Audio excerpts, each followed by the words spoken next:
Meus queridos, dando continuidade aqui à nossa lição, e agora o nosso tópico de número 2, né? E trazendo o entendimento que o corpo como um tabernáculo, né? Segundo tópico, tá? E o primeiro subtópico vai dizer portador da presença. Então veja, aqui o escritor da lição vai nos fazer referência em uma linguagem metafórica a respeito do tabernáculo, né, e do corpo, trazendo aqui o entendimento a respeito da presença de Deus no tabernáculo, quando ordenando a Moisés, e hoje, Franklin, a nosso corpo como um tabernáculo, porque também hoje nós somos templo, né, dessa presença gloriosa de Deus. Então somos comparados ao tabernáculo, porque também temos a presença de Deus, que é o Espírito Santo, como nós falamos aqui no tópico anterior, não é verdade? Verdade. Esse primeiro ponto, portador da presença, e o escritor da lição, ele enfatiza essa linguagem sobre nos comparando ao tabernáculo do Antigo Testamento. Aí a gente para analisar como era o tabernáculo do Antigo Testamento. O tabernáculo do Antigo Testamento, ele estava dividido em 3 partes: lugar, átrio exterior, lugar santo e santo dos santos. E nós também estamos divididos em 3 partes. A nossa constituição, que é corpo, alma e espírito. A alma que é o centro das emoções, o corpo que tem esse contato aqui, as manifestações, e o espírito que faz a ligação, conexão direta com Deus.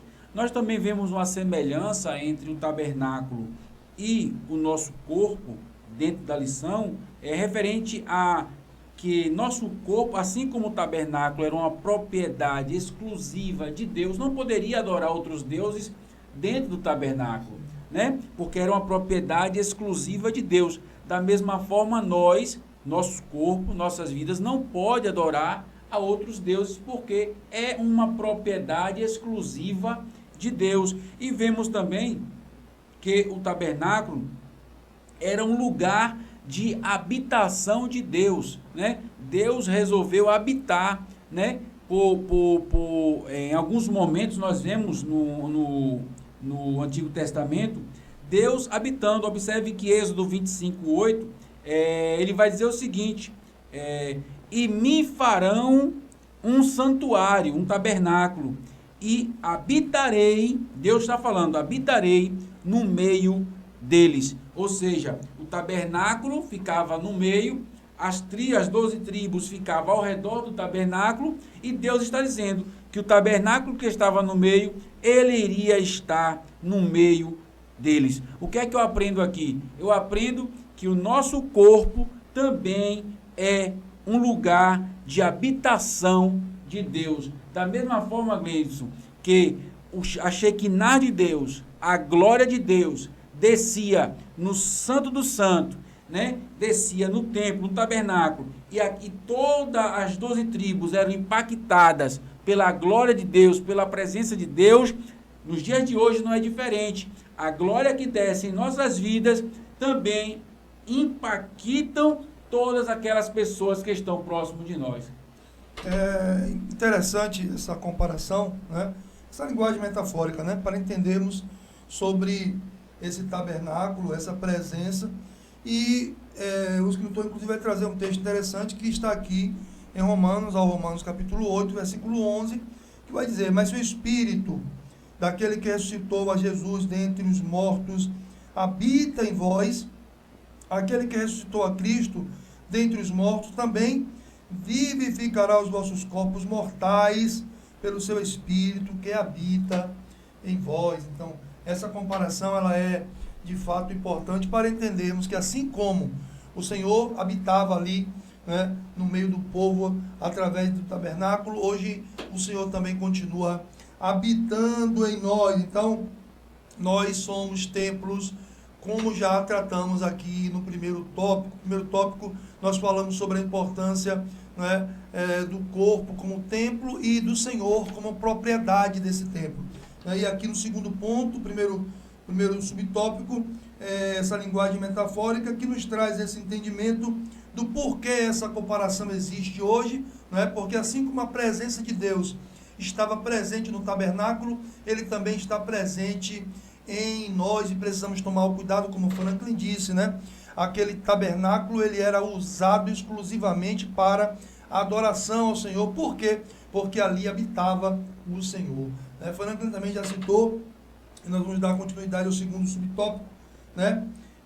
O segundo ponto aqui do primeiro tópico, que trata sobre a tricotomia desse tabernáculo. E Franklin já colocou aqui, né, sobre pátio, lugar santo e lugar santíssimo, né? Trazendo aqui, Franklin, então, o entendimento a respeito da tricotomia humana, né? Nosso corpo, alma e espírito. É isso mesmo, Franklin? Isso mesmo. No capítulo 40 do livro de Êxodo, versículo 34 e 35, diz assim: Então a nuvem cobriu a tenda da congregação, e a glória do Senhor encheu o tabernáculo. Versículo 35, Moisés não podia entrar na tenda da congregação, porque a nuvem permanecia sobre ela, e a glória do Senhor enchia o tabernáculo. Ou seja, todas as partes do tabernáculo foram impactadas pela presença de Deus. Quando fala aqui que a glória desceu e encheu o tabernáculo, não está dizendo aqui apenas que encheu apenas o lugar santíssimo. Não. Não está dizendo aqui que encheu apenas o lugar santo. Também não. Diz que encheu todo o tabernáculo. E assim eu entendo que a presença de Deus tem que estar manifestada no nosso espírito, na nossa alma, que é as nossas emoções, é o centro das nossas emoções, nas nossas alegrias, nas nossas tristezas, nas nossas ações, né? Tem que estar manifestada nisso, mas também precisa estar manifestado em todo o tabernáculo, que é no lugar, no átrio exterior, que é o nosso corpo. Então a glória de Deus, aleluia, essa glória de Deus precisa estar alcançando de forma tricótoma todas as áreas do nosso ser, corpo, alma e espírito. Então, neste momento, o que eu quero dizer para você é: deixa que a presença de Deus e a glória de Deus toque todas as áreas da sua vida, para que as pessoas possam contemplar Deus em você. O escritor novamente traz à tona, né, a importância do entendimento da tricotomia, né? Corpo, alma e espírito. E precisamos entender isso. Por isso esse tabernáculo é colocado aqui, né, com uma comparação também ao nosso corpo. Né? E também ele traz aqui um texto muito interessante que é aos Hebreus, o capítulo 4, um texto muito conhecido, mas eu quero ler aqui, né?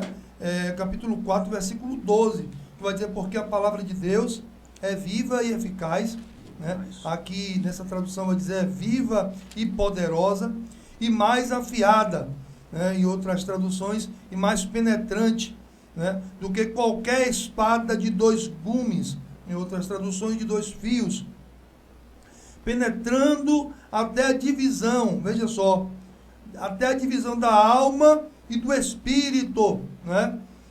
Aqui, alma e espírito sendo dividida pela palavra, e das juntas e medulas, agora falando aqui da parte física do corpo, né?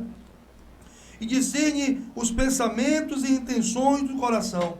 A palavra de Deus que penetra no corpo, penetra também na alma, penetra no espírito, né? A tricotomia do corpo, trazendo o entendimento lá do tabernáculo para hoje, o nosso corpo como sendo tabernáculo, presença de Deus. Então, nós precisamos entender que algumas pessoas entenderão diferente disso, mas nós estamos aqui passando uma visão da qual entendemos que essa comparação ela é justa e ela é plausível, ela é entendida dessa forma porque nós acreditamos no corpo, né, como substância física, e na alma e no espírito, porque a palavra de Deus vai dizer que ela faz divisão. Se ela faz divisão, né, eles são distintos, né, porém habitando em um mesmo corpo, e cada um com a sua função específica,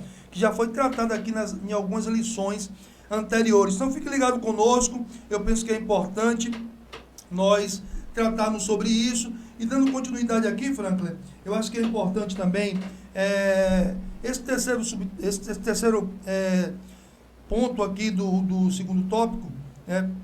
Esse terceiro ponto que fala sobre o tabernáculo guiado, né? Que vai trazer aqui a importância desse tabernáculo, que ele só se conduzia, ele só era conduzido, melhor dizendo, ele só era conduzido quando a nuvem do Senhor se levantava.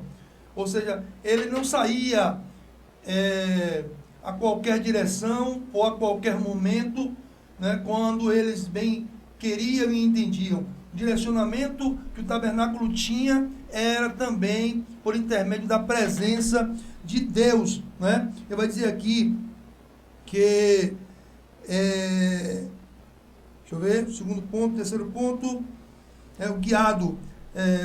Outra lição espiritual que extraímos da metáfora do tabernáculo é a importância de ter a presença de Deus como guia permanente e eficaz das nossas vidas. Nós precisamos também, assim como o tabernáculo, entender que quem nos direciona é Deus e não apenas as nossas próprias vontades, porque o coração do homem é enganoso. A alma traz emoções, sentimentos, querendo nos levar a tomar decisões que nem sempre é a vontade de Deus. Então é importante entendermos que o nosso direcionamento também deve ser conforme a vontade de Deus, né, Franco? Verdade.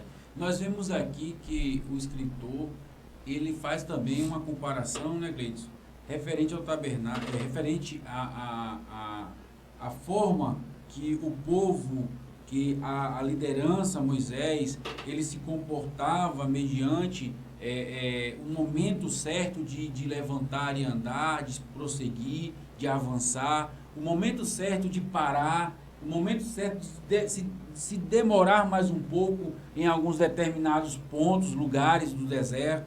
Mas a Bíblia vai dizer o seguinte, que de dia havia uma coluna, uma nuvem durante o dia, e à noite havia uma coluna de fogo durante a noite, e ali eles olhavam para aquela coluna durante a noite e para aquela nuvem durante o dia, e todas as vezes que a nuvem ou a coluna ela se movimentava, ela se erguia, ela avançava, o povo de Deus tinha como sinal de que também eles deviam levantar, avançar, mas também quando ela se demorava 2, 3, uma semana, um mês, ou até mais meses, mais tempo, eles também entendiam que eles deviam permanecer ali, ter paciência de aguardar a direção de Deus. E o que é que nós entendemos aqui? Nós entendemos que a manifestação da presença de Deus, a manifestação da glória de Deus em nossas vidas é para nos guiar. A manifestação da presença do Espírito de Deus em nossas vidas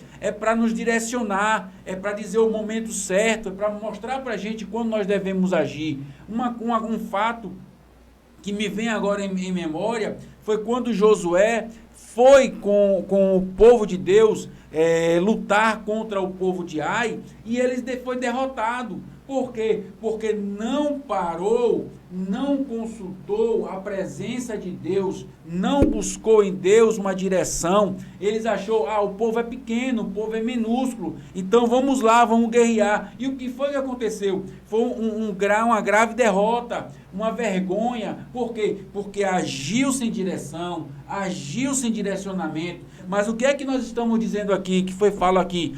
Que o povo de Deus se baseava pela presença da nuvem e ele seguia, ele avançava. Que eu e você, que nós possamos tomar por ensinamento, por base a palavra de Deus, e não agir, não fazer nada sem que a presença de Deus esteja na frente. É tanto que Moisés ele vai dizer bem assim, Moisés capítulo 33, Êxodo capítulo 33, se eu não me engano, Moisés vai dizer o seguinte: se a tua presença não for comigo, eu não subirei. Tem muita gente subindo sem a presença, tem muita gente andando sem a presença, tem muita gente indo sem a presença, mas eu aprendo aqui neste momento que nós só devemos ir se formos guiados, porque o tabernáculo, ele era guiado pela nuvem.